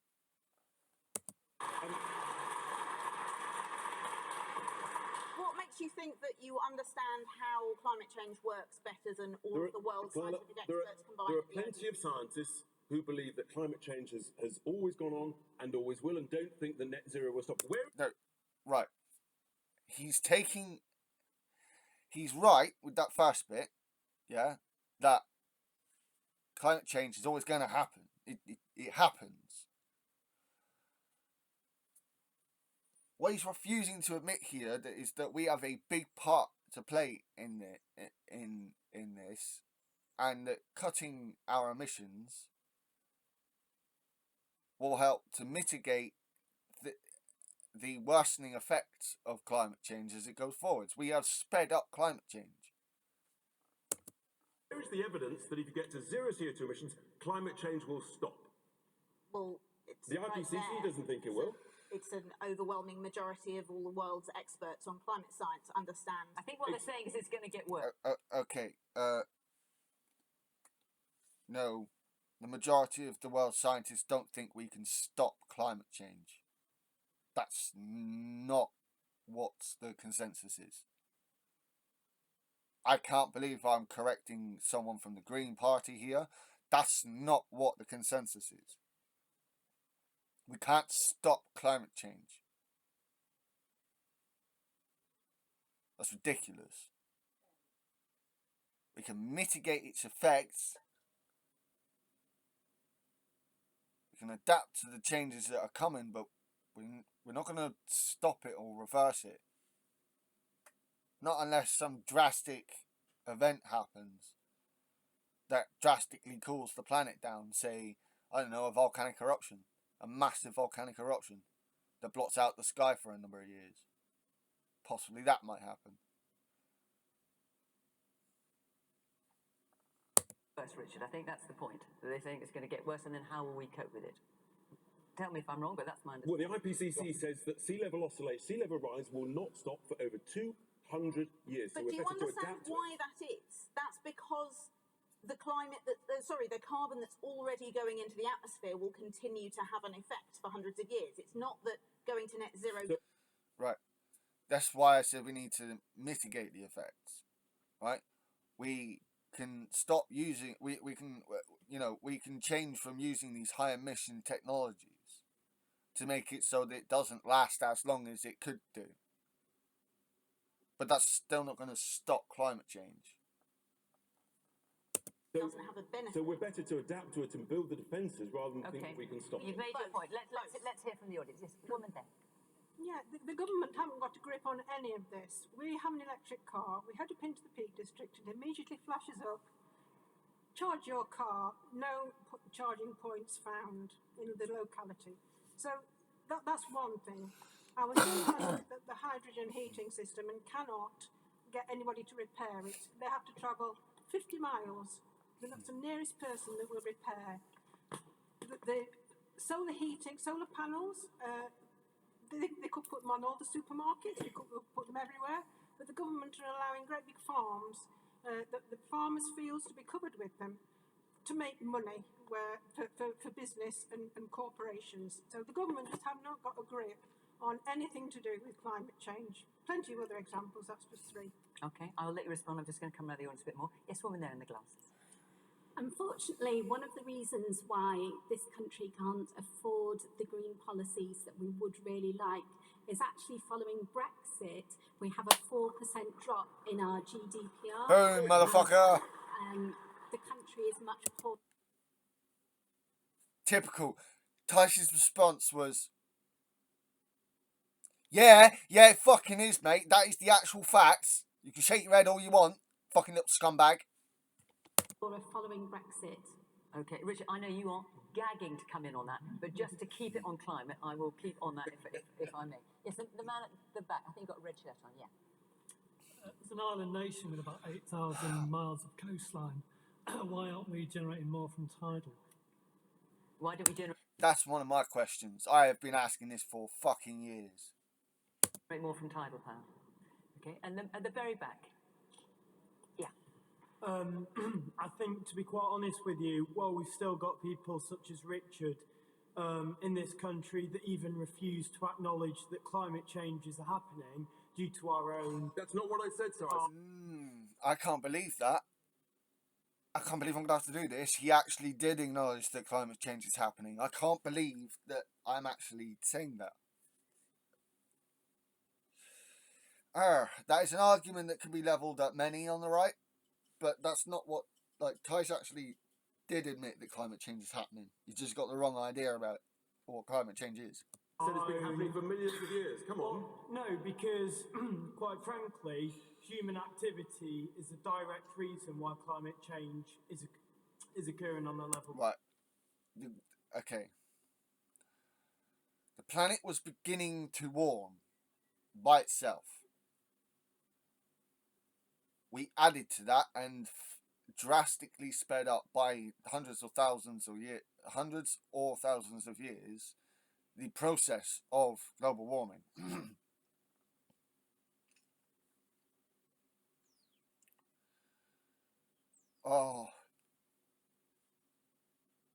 I know using simplistic terms makes these subjects easier to get across to people, but they are inaccurate explanations. That it is, and because you're refusing to acknowledge that, and it allows Tice to try and use this argument and others like him of, but climate change has happened for millions of years. Yes, it has, but you're using the argument wrong. You're not using the argument correctly, because the fact is that, well, yes, the Earth was beginning to warm anyway. We warmed it drastically. We added to that warming drastically. we won't get to the point and we won't find a solution. And until we find a solution, honestly, you can relocate Westminster because London will be underwater, as will Liverpool, and as will most of the cities where people live. David. Okay, yeah. See that the response of Tice there is the problem. Oh no, we won't. No, we won't. No, we won't. Oh, we've seen how other countries can. Yeah, but we're not dealing with these issues. We're not dealing with the fact that sea levels are rising. We're not actually coming up with policies to deal with those issues. What do we need, given that record rainfall in the UK, and my God, we are fed up of the rain, aren't we? And the floods, extraordinary floods in Dubai we see, which can't be linked necessarily, specifically and solely to climate change, but nonetheless, it's accepted that climate change exacerbates the likelihood of such things occurring. What do we need to do to combat climate change? Well, for most of the technologies that we'll need to adopt, we're going to need very large amounts of electricity, which is why I'm staggered that Carla and the Green Party are not supportive of nuclear power, because that actually is the only way that we'll ever generate enough electricity to solve some of the problems through the technology, such as the lady was talking about electric cars that need to be able to make hydrogen through electrolysis in order to run HGVs, the heat pumps, the ground source air. I agree that nuclear technology is that nuclear plants are going to be needed, but we're going to need a lot. We're going to need solar, we're going to need wind power, we're going to need nuclear, we're going to need tidal. Again, like the guy said earlier, we have we are an island, for fuck's sake. We have massive amount of coastline. Why are we not investing in tidal power? It's ridiculous. Source heat pumps. We need a lot of electricity for this, a lot more than we thought at the moment. So we need nuclear power. That's the first thing. It's not just nuclear. We don't just need nuclear power, though. Again, just like Richard Tice, the Tory scumbag here is trying to provide a simple answer for a complicated situation. It is ridiculous. You can't just be trying to give simple answers to complicated situations, because you need nuanced answers. Because these are nuanced situations. Hold on. Fucking Tory scumbag. What we've got using offshore wind, floating offshore wind, which is an emerging technology. Emerging? Offshore wind farms have been a technology for over a decade, you Tory retard. Doing that, there's been a huge increase in the amount of renewable energy that is used to generate electricity. It shows you just how little the Tories know and how unfit they are for government when they think that offshore wind farms are an emerging technology. What a moron! Under this government. But you know, we're going to continue to need gas and oil for the time being, and that's why it's so important that we continue to extract oil and gas from the North Sea. And I'm afraid, you know, once again, Bridget's probably not going to like me pointing out what Labour's policy is, but your policy is to stop taking oil and gas out of the North Sea, not to renew them. Because we want to actually allow people to make onshore as well as offshore wind farms. Labour want to allow people to put solar panels on their roofs if they fucking want to, and not have to go through the rigmarole that they have to now. Labour want to put a whole load of funding into the research for tidal power. That's why they're saying that they want to pull out of the North Sea. Fucking Tory scumbag prick. The licenses, which is going to cost at least 100,000 jobs, and mean that we become more reliant on foreign countries for the oil and gas that we're going to continue to need for the next couple of decades. The oil and gas will continue to be sold on the global market, meaning it won't actually make things better for us, you stupid retard. And I'm afraid I know you don't like it. I mean, that oil and gas is going to be sold on the open market. Well, Other countries will be in a queue. but the gas goes into the pipelines in the UK, right? Because gas isn't that portable. The only way to move gas around is to condense it into LNG and send it across the world. Which but again, you know what we're not going to do. Which happens now, right? We are in the North Sea. We take money out. We take that oil and gas out of the North Sea right now, right? How much do we actually put in to the UK? So I tell you, it's less than 60 to 70% actually comes back to the UK. The majority goes out to the global market. So again, this Tory's fucking argument runs into a brick wall because he's a fucking retard. Under a Conservative government is what we see again in Labour, in Wales under Labour, where we see no new roads being built. That's one of the policies. No new roads ever to be built David, do you have again. anything We positive to say about what your government are actually Bridget, doing? I'm just pointing out what your government are doing.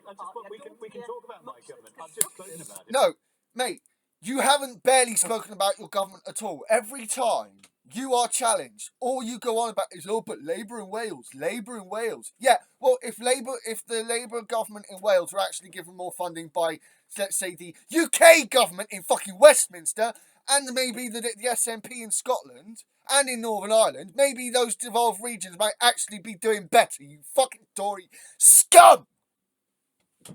But no new roads ever to be built again. Taking 20% of agricultural land, 20% of agricultural land is being taken aside. Can I just finish, Bridget? Sorry if I know you. You are such a patronising little Tory scumbag cunt. I don't like people interrupting. I don't like it either. 20% of Really? farmland. Really? You don't like it?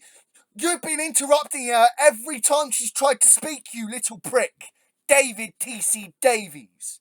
David the Cunt Davies. That's what I know him as. David the Cunt Davies. In Wales is being taken aside and used for planting trees and wildlife. Fucking prick. And you've just brought in legislation to allow road tolling on the motorway. So that is the blueprint that you have for the rest of the United Kingdom. And if we can't even grow our own food because because the land is covered with trees and wildlife schemes, we're not going to be able to solve the issue of... Mate, your Brexit means that the farmers are already fucked. Oh, but Wales. Oh, but Labour run Wales. Fuck off, David the Cunt Davies. You little Tory scumbag. food security either. Right. I'll come back a step and just go back to the question where we began. Climate change is I like a really that. big I like how she just fucking ignored everything that cunt said. challenge that we face as a country and a challenge that we all of us face internationally. I do worry that it feels often so overwhelming, the scale of what we're facing, that we do then have to focus on the changes that we can make and the role for government in delivering that.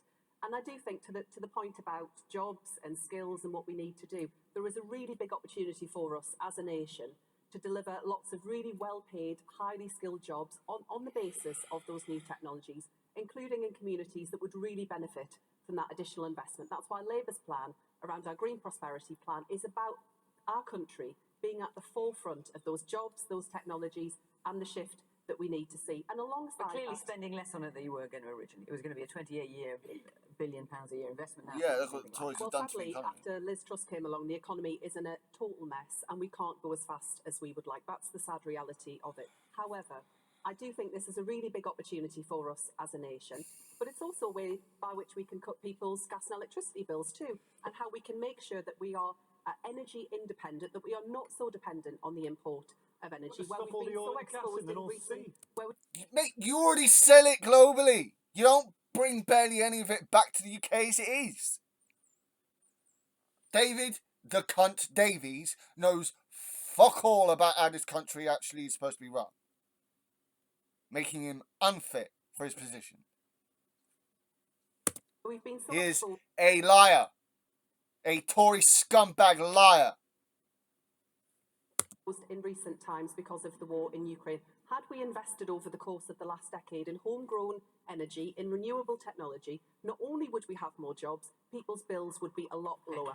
All right, listen, I know you want to go backwards and forwards. I'm going to stop you because we've got, how long have we got left? Good, I don't want to hear any more of that cunt. And I want to take this last question because lots of you asked about it. So I'm asking to respond to the Oh, question. this one really riled me up. So I can hear from the audience as well. Fucking someone in chat was saying, someone in Labour social chat earlier was saying how this was kind of tame.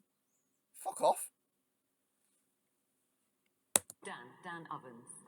Is the proposed smoking ban a sensible and innovative public health policy, or is it an overreach of the nanny state? Okay, I'm a smoker. As you've obviously seen throughout this video, I smoke.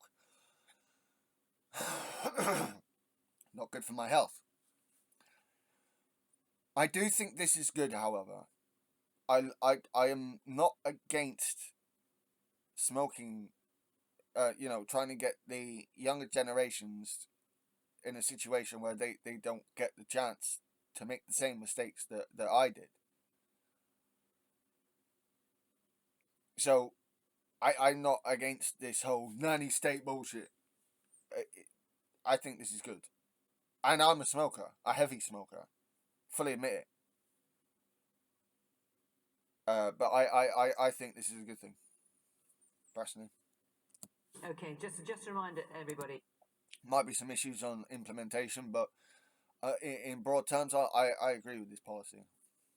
MPs voted this week on legislation which would ban anyone born from the 1st of January 2009 ever being able to buy cigarettes legally. And there was some legislation about vapes as well, backed by Labour. I mean, this policy would directly affect my little brother. Yeah, he would never be able to legally buy cigarettes. I like that. Proposed by the Conservatives. Richard, public health policy or overreach? I'm not a smoker, but I think this plan is completely unworkable. You're going to have a ridiculous situation where people are going to be asking for an ID of a 30-year-old in a few years' time as opposed to a 29-year-old. It's an absurd policy. It's liberal. My mum got asked for ID a couple of years back, and she was way past 30 at that point. So that argument runs a little bit dry for me. All it's going to do is it's going to increase, to drive up a black market, and I just think it's illiberal and unworkable. However much we hate smoking, and I hate smoking more than as much as many people. Okay, thank you for being brief. David, same. Well, I don't like banning things, but smoking is causing 80,000 deaths a year. It's causing a £17 billion hit to the NHS, and I felt that it may not be perfect, and it is going to cause problems. So when Boris Johnson calls it absolutely nuts. No, it's not nuts. If it saves lives, Boris Johnson is absolutely fucking nuts. It saves money for the NHS. And if it stops some young people, it's not going to stop everyone. We're not being naive about this, but I used to smoke some of my. This is possibly the only area where I actually have some agreement with David the cunt Davies. It's one of the only areas I think I actually have some agreement. Children now smoking as well, and vaping. It's also going to tackle some of that. The tobacco companies haven't been responsible. They've allowed children to continue to take up smoking. The people behind vapes have marketed them at kids, so for that reason I support it. Man there in the glasses. I'm confused in that it seems that all problems in this country are due to the Labour Party in Wales. that the smoking ban isn't. I wonder whether this Do you, joint think, we've got this do you line. think the smoking ban is a good idea? Personally, yes. Yes. And the man behind you? I think it's a brilliant idea. I do. It'll improve public health, and it's a good thing. Let's just have a show of hands. Who thinks a ban I think on this will smoking, be a majority of hands or up. allowing anyone born after 1st of January 2009 to buy cigarettes, put all your hands down just for a sec. Who thinks that's a good idea here? Yeah, majority hands up. There's some people Not- hands not down, unanimous. That's interesting. but I think there was a I've majority supported of this. hands I up. think it's the right thing to do. It will save lives. It will save the NHS money. I also support further steps to tackle vaping, especially around young people. I think we've been far too slow as a country to tackle that, not least given that many of these products are marketed directly at children. There is no other audience for them but children. But I think this is the right thing. This is the right thing to do. It's a good public health measure. Carla? Well, Greens want to see everyone able to live as long and happy a life as possible, and we backed the ban in public spaces back when that was quite controversial. Caroline Lucas abstained from this vote on Tuesday night. Why was that? Well, yeah, I was just going to come to that. So we backed the ban on smoking in public places, plain packaging, the advertising ban. Okay, but this one. Let's talk about this one. And our number one aim is to reduce the number of people who die from smoking. So why did she abstain? The question in my mind, and I actually haven't discussed this with Caroline, but I suspect the question in her mind as well, is will this work in the way it's intended? Because in 20, 30 years, how will they be able to tell the difference between a 45 and a 46-year-old? If the evidence is there that will work and the government has thought about how that will be enforced, and that is found to be, I want to hear from the public health experts, if that is found to be the best way of doing it. That is a good point. That is a good point. As I said earlier, on the whole, I agree with this, but I think implementation, there's going to be problems. Then fine. But I just have a slight concern about how it'll work. The other concern in my mind is that sometimes prohibition has unintended side effects. So we've seen from the war on drugs in the UK and the US, we saw, a very long time ago from the era of alcohol prohibition in the US, that sometimes banning things has unintended side effects in terms of illicit and more dangerous black products. market. Exactly. And black market. So as well, I would just have a concern, and I would want to see the details of how that was going to be tackled. That's a fair point, actually. I think one of those scary things is when I'm going home from work of a day and schools are all empty, you just see so many young children puffing away on these vapes. Now, the data for the damage that's done with these things, it's very early days now, and yet I spoke to people I work with who are like in their early 20s who've given up recently. The chap I was talking to the other day, and he said to me, it's harder to give up than cigarettes. They are so addictive. So we need to do something, but the government need to lead. All right, now not all of you put your hands up in support of this bill. So I just want to hear from someone who doesn't support. Yes, the woman here in front in the green sweater. I think they will find other ways of doing it. Why aren't we looking at educating earlier about the health benefits of it in our schools more? Do that. Yeah, we do that, but it's. It's written on the cigarette package. You can't really miss it. Yeah, but I think if a person wants to smoke, they will smoke. I agree, something needs to happen. But again, are we going the other way where we're telling them what they've got to do and they're going to do it anyway? All right, and the man there in the black jacket. Hang on, we'll just get a mic to you. There you go. I just love the fact that we're talking about banning something that we have a choice of doing ourselves, when yet the government can't ban. There's 26 harmful pesticides that are killing our wildlife, our waterways are getting... Guy's got a fucking good point. He's got a really fucking good point. Polluted, and yet that's causing cancer and more strain on the NHS, and yet we can't even ban something that the EU are banning, and yet we're not. We're meant to have left the EU to be able to have more control, and yet since we've left, they've banned them, and we haven't. Why? Okay, I hear your point. Sadly, we're not going to get an answer to that because we are... So, that's the end. That fucking infuriated me, that one. Wow. I don't like David the Cunt Davies. Anyway, I've kicked off when I've done reactions to BBCQT before when he's on the panel. Bridget Phillipson, who I'm not a big fan of, she actually did quite well on this one, I think. I think she actually didn't say anything wrong. Honestly, the Green Party, obviously, are having an actual proper issue with. So, you know, Richard Tice getting laughed at was pretty good. I like that. So, yeah, tell me let me know what you guys think. Like this really pissed me off, this one. This really pissed me off. That really sent me off on a nutty one. So yeah, please like, comment. Like I said, I do actually like comments. You know, let me know what you guys think. A number of issues raised in this that I think need discussion, to be quite honest.